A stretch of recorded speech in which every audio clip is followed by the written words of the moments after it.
Okay, so again, my name is Brian Coyne, and I have a website called lifeandlovewords.com. 21 years of private revelations of a Baltimore woman named Charlotte Yenger, from God and from heaven to a Baltimore woman named Charlotte Yenger. Okay, in the last video, I was talking to you about these boxes that I found in the closet under the stairs of my old bedroom in Silver Spring, Maryland. And I'm going to show you those boxes right now. Okay, these are the old beat up boxes. They've got mold in them. Miss Charlotte kept her writings in Ziploc bags like this. Got a whole bunch of Ziploc bags. She used baggies. She kept on hand blank pieces of paper like this. They're kind of yellowed with time because these are from the 80s and 90s. Any kind of paper she'd get her hands on.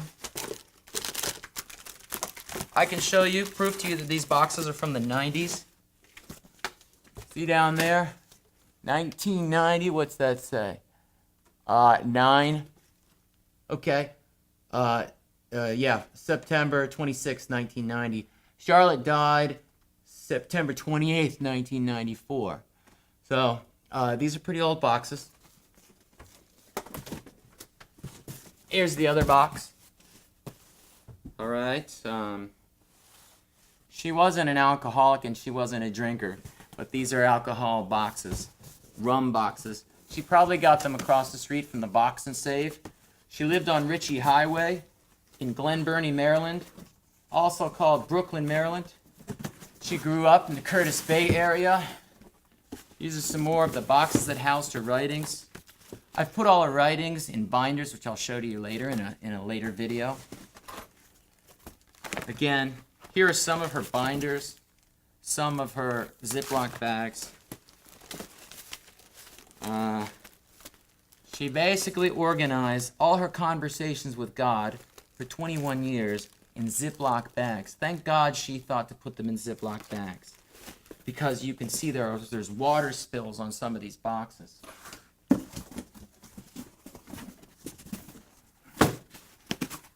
Some more binders. Okay, more binders. More bags. Now this is interesting. These are the paper clips that she used. Ow. Ooh, that hurts. These are the paper clips and the bobby pins and the seamstress pins and the old rubber bands that she used to organize all this stuff. And I took 3 years to, let's say, alphabetize them and to type them all up so that they're legible. Okay, that's enough of the boxes.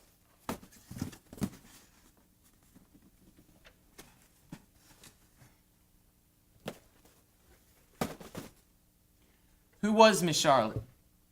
Miss Charlotte was a Baltimore woman born in 1927. Charlotte Marie Jatschka was her full name. And sometime in the late 30s, early 40s, she married a Walter Yenger.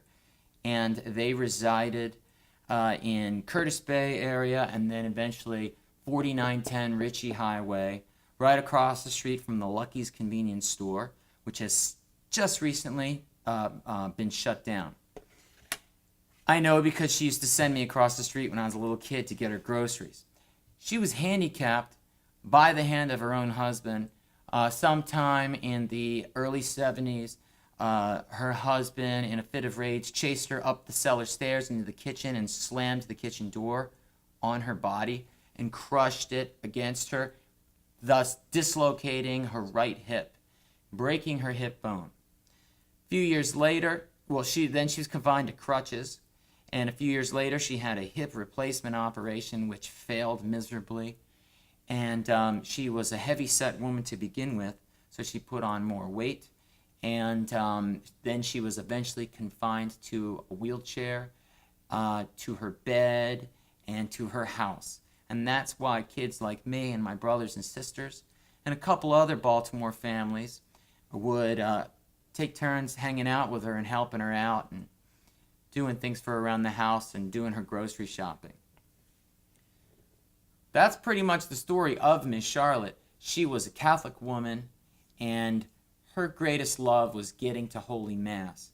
And because of her dislocated hip and her weight condition, and also other sicknesses which were brought on by a car accident she had in the 50s.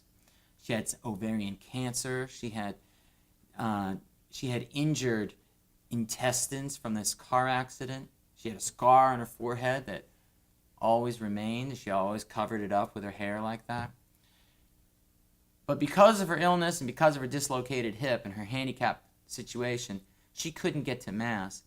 And believe it or not, the Archbishop of the Archdiocese of Baltimore gave her special permission to have the Holy Eucharist installed into her living room, a regular supply of Holy Communion to give her communion every day. She could receive communion by herself every day, and she could pray that way and get real close to Jesus without going to Holy Mass.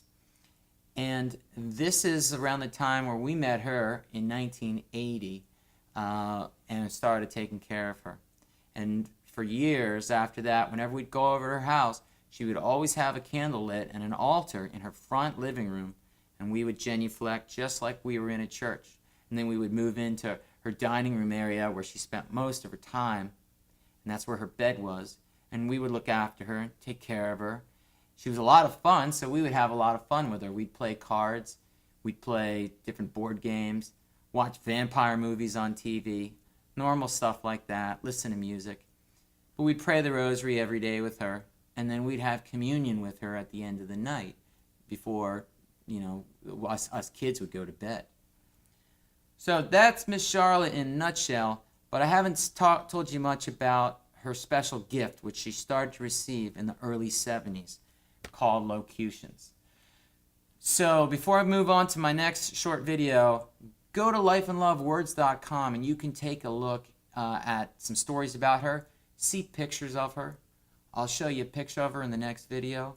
You can get her full story, and you can also read some of the conversations she had with Jesus himself. Thank you very much.